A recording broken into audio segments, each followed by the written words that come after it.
بسم اللہ الرحمن الرحیم۔ السلام علیکم ورحمۃ اللہ وبرکاتہ۔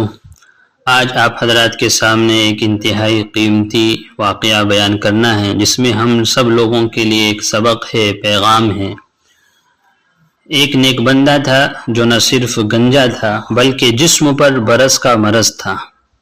دونوں آنکھوں سے اندھا تھا اور ہاتھ پاؤں سے معذور تھا، مگر وہ ہمیشہ کہتا الحمدللہ جس نے مجھے ان بیماریوں سے بچایا جن میں اپنے بہت سے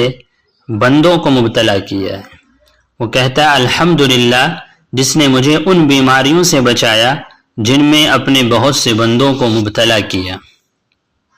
ایک شخص اس کے پاس سے گزرا اور حیرت سے بولا، تم اندھے ہو، برس کے مریض ہو، گنجے ہو، ہاتھ پاؤں سے معذور ہو، پھر بھی کہتے ہو کہ اللہ نے تمہیں عافیت دی ہے۔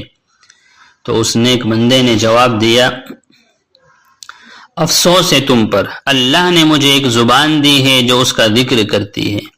دل دیا ہے جو اس کا شکر گزار ہے، اور ایک جسم دیا ہے جو صبر کرتا ہے۔ بدقسمتی سے لوگ سمجھتے ہیں کہ صرف مال و دولت ہی نعمت ہے جس پر شکر ادا کیا جانا چاہیے،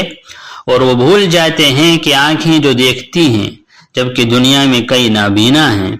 ہاتھ جو پکڑتے ہیں اور دیتے ہیں جبکہ کئی معذور ہے، پاؤں جو چلتے ہیں جبکہ کئی لوگ بستر سے بھی نہیں اٹھ سکتے،